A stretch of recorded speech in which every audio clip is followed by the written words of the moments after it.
박사님 바쁘신 내일 시간 주셔서 감사합니다. 네, 감사합니다. 이제 학기 시작되셨죠? 네. 네. 저는 사실 양자 컴퓨팅에 대해서 관심을 갖게 된 것이 에너지 산업에 종사하는 기업인으로서 양자 컴퓨팅이 슈퍼컴퓨터보다 수백만 배 빠른 연산 속도를 갖고 있다는 얘기를 듣고 기업적인 측면에서 접근한다면 알고리즘이랄까 소프트웨어 쪽이 우리 진입하기 좋지 않나 싶어서 제가 우리나라에서 이런 알고리즘 쪽에 양자 컴퓨팅의 소프트웨어 쪽에 가장 앞서 나가신 분이 누군가 제가 찾았는데 카이스트에서는 물론이고 서울대학에서도 배 교수님을 추진하시더라고요. 그래서 제가 그때 배 교수님 성함을 처음 들었어요. 박사님 지금까지 카이스트 교수 오실 때까지 그런 하나의 그 과정 간단히 좀 설명을 좀 해주십시오. 과분한 말씀입니다. 네. 저는 이제 대학에서 수학과 물리학을 전공했고요. 그리고 박사 과정 때는 양자 정보 이론으로 양자 암호, 양자 얽힘에 대해서 연구를 했습니다. 그리고는 다시 한국에 와서 고등과학원에서 연구원을 했고요. 그리고 싱가포르 국립대학에 양자 정보센터가 있는데요. 거기서 또 연구원을 지냈고 이후에 독일 프라이부르크 고등과학원이라는 곳에서 주니어 펠로우, 마리키리 펠로우, 이제 유럽연합의 연구원 펠로우인데요. 그래서 했었고 이후에는 한양대학교 응용수학과에서 2015년부터 18년까지 재직했습니다. 그리고 2018년부터 현재까지는 한국과학기술원 전기및 전자공학부에서 재직하고 있습니다. 그렇습니다. 네. 그 스페인에 가면 바르셀로나 대학이 참 명문 대학인데 우리나라 사람들은 대학 하버드, 케임브리지 알지만 잘 모르잖아요. 근데 왜 교수님께서 바르셀로나 대학에서 유학하셨는지 거기서 박사학위 받으셨죠? 예, 맞습니다. 저도 이제 참 특별한 길을 갔다고 생각을 하는데요. 제가 처음에 한국에서 대학원 과정에 있을 때 이제 박사과정 지원을 했을 때요. 그때 제가 입학 허가를 받은 곳이 독일의 막스 플랑크 양자과학 연구소의 그 이그나시오 시락 교수님이셨습니다. 그때 입학 허가를 받고 왜 그러면 그분에게 이제 박사 학위를 받으러 가겠냐 이렇게 물어보신다면은 아마 저는 그분의 연구 논문과 전문성이라고 그것밖엔 답이 없을 것 같습니다. 이후에 이제 유럽연합 연구센터가 바르셀로나에 지어지면서 그러니까 시락 교수님이 독일에도 계시지만 바르셀로나의 그 ICFO라는 연구소에 석좌 교수를 가시면서요. 이제 그곳 그룹에 안토니오 아신 교수님 밑에서 양자 암호를 배울 기회를 갖게 되었습니다. 그래서 그 당시에 이제 한국에서 양자 암호를 이론적으로 연구하는 분야가 사실은 없었고 또 제가 배경이 수학이고 또 물리학이다 보니까 양자 암호는 앞으로 중요하겠다 생각이 많이 들어서 양자 암호를 그때 요 주제를 전공으로 하고 싶다는 생각이 들었고요. 지금 양자 컴퓨팅은 아주 최첨단 분야인데 양자역학 자체도 사실 잘 모르는 분들이 많이 있잖아요. 그래서 네. 양자역학이 현대 첨단 산업의 네. 개발에 발전에 어떤 영향을 주었는지 어떤 기여를 했는지 간단히 한번 독자들을 위해서 개괄적으로 말씀해 주십시오. 제 생각에는 무엇보다도 가장 첫 번째는 반도체 산업이라고 그렇죠. 생각합니다. 반도체 산업. 근데 그때는 이 개별 원자에 대한 그 기술은 사실 아니었기 때문에 이런 그 산업을 이제 1차 양자 혁명이라고 보통 얘기를 합니다. 앞으로는 그 개별 원자 혹은 그러니까 개별 양자 시스템, 광자나 원자와 같은 개별 양자 시스템을 조작하는 기술을 바탕으로 이제 앞으로 미래 기술이 나타날 거라고 생각을 하는데요. 이거를 이제 2차 양자 혁명이라고 얘기를 많이 합니다. 그러면 양자 컴퓨팅의 파급력은 이제 학문과 사회 전반에 영향을 미칠 거라고 생각을 하는데요. 첫 번째는 컴퓨팅에 기반을 둔 모든 학문이 양자 컴퓨팅에 영향을 받을 것이라고 생각이 되고요. 그리고 양자 컴퓨터는 또 보안과 직접 관련이 있기 때문에 사회 안전, 사회 보안과 관련된 모든 분야에 대해서 또 영향을 줄 거라고 생각을 합니다. 그래서 컴퓨팅과 관련된 모든 분야에 있어서 이 패러다임을 바꿀 수 있을 것이라고 생각합니다. 그렇겠죠. 그럼 4차 산업혁명과 2차 양자혁명은 아주 상당히 긴밀하게 서로 상호작용을 하겠네요. 예, 그럴 수도 있고 저는 오히려 4차 산업혁명보다도 그 이후에 더 큰 임팩트가 있을 거라고 생각도 됩니다. 그렇군요. 교수님께서 물리학자로서 특히 그 첨단 양자 컴퓨팅을 공부하는 분으로서 이 학문과 본의 신앙과 그것이 서로 저런 상보, 서로 도움을 주고 있지 않나 그런 느낌이 같습니다만은 박사님께는 과학자로서 신앙이 어떤 의미를 갖고 혹은 물리학이라는 게 신앙인으로서는 어떤 의미를 갖고 있는지 좀 설명을 듣고 싶습니다. 제 관점 혹은 제 자세를 이제 말씀드릴 수 있는데요.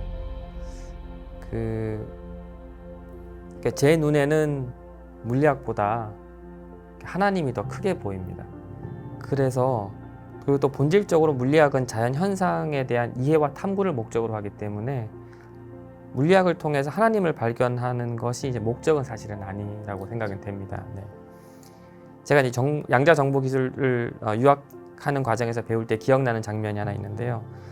그 강의 중에 어떤 말씀이 저 혼자 떠올랐었냐면 그 창세기의 세상을 다스리고 정복하라는 말씀이 떠올랐습니다. 그래서 주어진 이 자연은 끊임없이 이해하고 하는 그 흥미도 있지만 한번 우리가 그 원리를 이해하는 대로 그 끝까지 활용해 보라는 생각이 문득 들어서 양자 이론에 기반을 두고 정보 기술을 전개하다 보면 규칙을 발견하게 되고 또 이해가 깊어지고 양자 원리를 이용한 기술을 또 생각을 하게 되고요.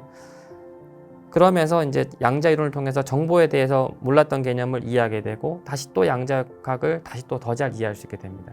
저는 이렇게 점점 접근을 하고 있는데요.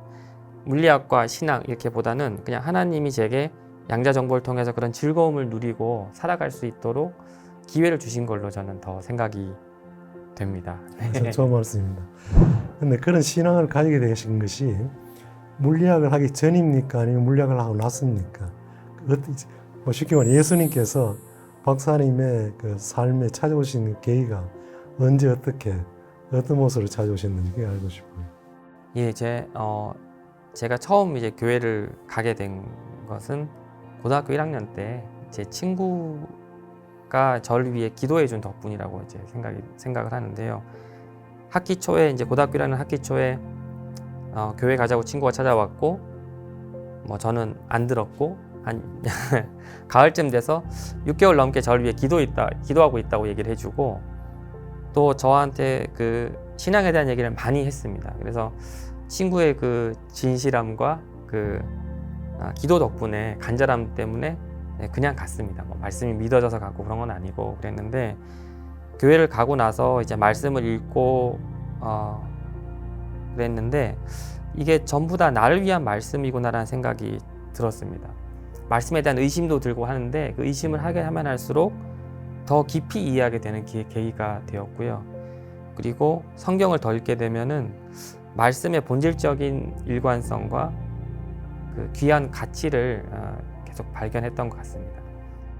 제가 아는 한 어느 학문도 그 영혼을 살리고 지혜롭게 하고 궁극적으로 마음을 기쁘게 하고 또 제 눈을 밝히고 아무리 생각해도 옳고 변하지 않는 그런 옳음을 얘기하는 학문은 없습니다. 그렇죠. 예, 제가 아는 한 그러니까 수학과 과학을 좋아하긴 했지만 그러면서 신앙을 갖게 되고 하나님이 만들어주신 이 안에서 제가 하고 있다고 하는 그 생각이 더 강한 것 같습니다. 네. 살아오면서 가장 도움이 된 말씀이라든지 가장 도움이 된 멘토라든지 어떤 교회에서 특별히 좋은 신앙생활을 했다라든지 그런 경험이 있으면 좀 나누실 수 있겠습니다.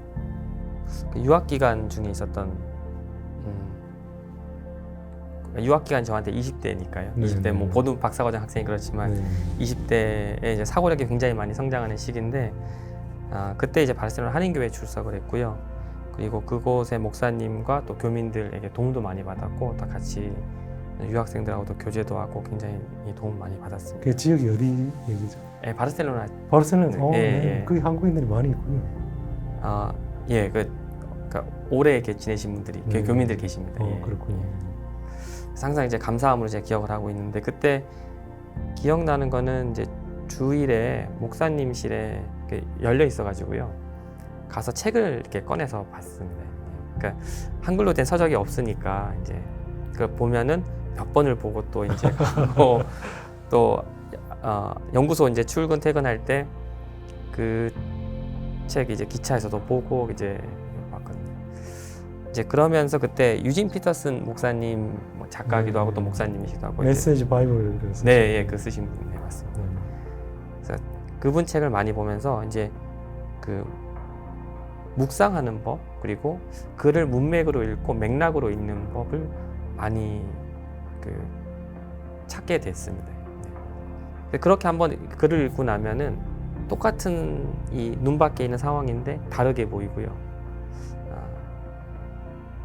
그게 참 새로운 경험을 그때 많이 했었고요. 네. 근데 어때요? 박사님 앞으로 그 계획이 네. 학자로서나 신앙인으로서 앞으로 계획을 어떤 계획을 갖고 계세요? 저는 이제 두 가지, 그러니까 제 연구에서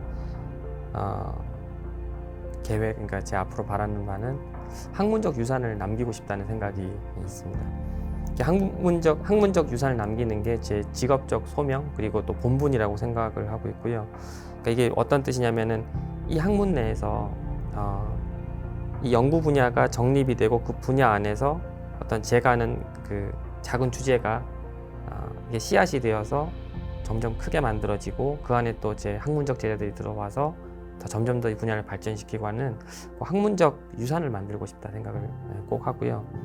제가 신앙에서는 제가 정말 어떤 걸 제 앞으로 하고 싶은가 생각을 해봤었는데 제 순간에 이게 매번의 선택과 생각에 있어서 제가 이제 하나님을 몰랐던 우둔함이나 또 의지하지 않았던 지혜롭지 않았던 면들 그리고 하나님 안에서 기뻐하지 않았던 이런 것들에 실수하는 면들을 좀 반복하지 않기를 좀 노력을 하려고 합니다.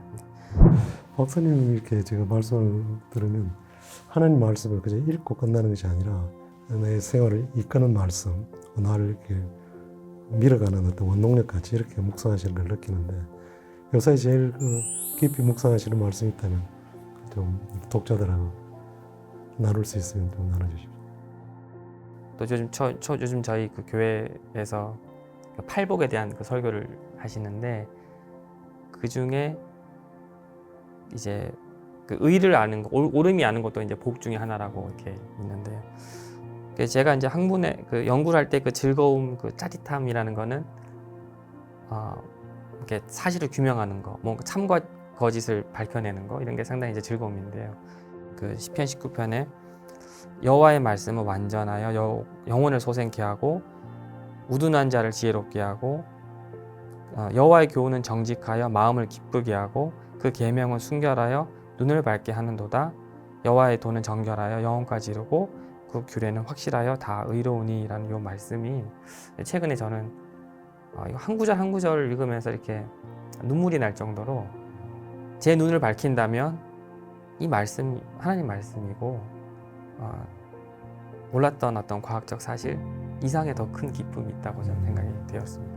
그러니까 예수의 존재를 사실은 예수님의 어떤 실제를 그 존재를 할까 우리와의 어떤 관계를 할까 그래서는 말씀을 경험하는 것이 최고의 길 같아요. 하나님 말씀을 통해서 예수님을 체험하고 예수님을 통해서 하나님 말씀을 더 깊이 보는 그런 큰 부흥이 일어났으면 좋겠어요. 하여튼 박사 오늘 귀한 시간 너무 감사합니다. 감사합니다. 감사합니다.